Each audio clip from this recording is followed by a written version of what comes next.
Welcome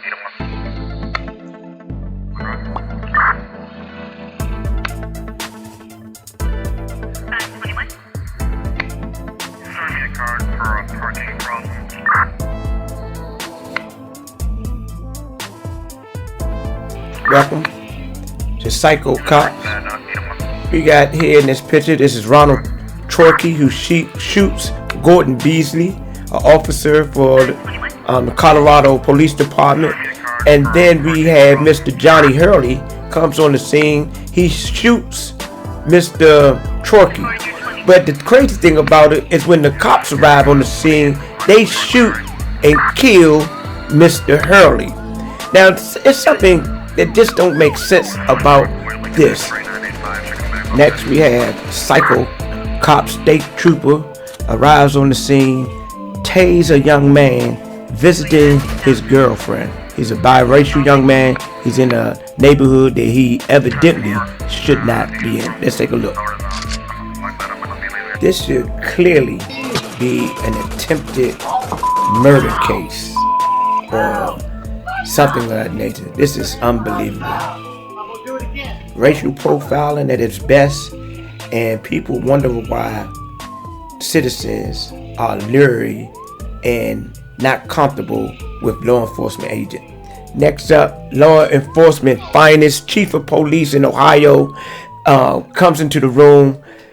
What he's doing is putting a KKK sign on this jacket so that the officer that just been working in the department for 9 months, so-called black man, can see it. The chief been on the job for 18 years. So the chief didn't think nothing of it, but it got back to some higher personnel, and they confronted the chief. The chief said, "What you want to do, fire me?" And what he did, he resigned. This psycho cop, Jacob Thompson, murdered Julius Lewis.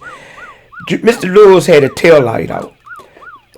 Mr. Thompson pursued him, and somehow Mr. Lewis ended up in a ditch. And then after that, somehow Mr. Lewis ended up with a gunshot wound in the head, which murdered him. Now, Mr. Thompson said that Mr. Lewis was trying to get up out of the ditch, and by the use of his car. Yet, when the investigation came about, they said that the battery was disenlarged from the car, so it was impossible for Mr. Thompson's story or his lie to have any validity to it. Psycho cops in South Carolina. Now, this is the story of Ricky and Travis Lewis. Now, Ricky had got pulled over by the cops. He called his brother. His brother came on the scene, to give him some support. And out of nowhere, the cops aggressively accost his brother, attacking him, using excessive force. And we can see that they are doing the same thing to his brother. They are roughing these young men up, beyond the reach and the scope of the description of their jobs. So one good thing that happened from this is that there is an ongoing investigation.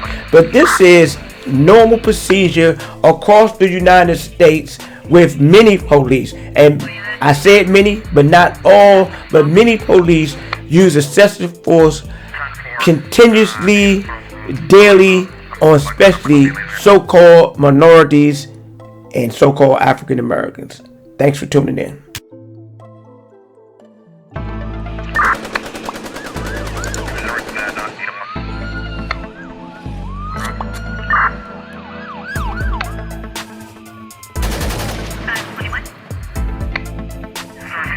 Card for 14.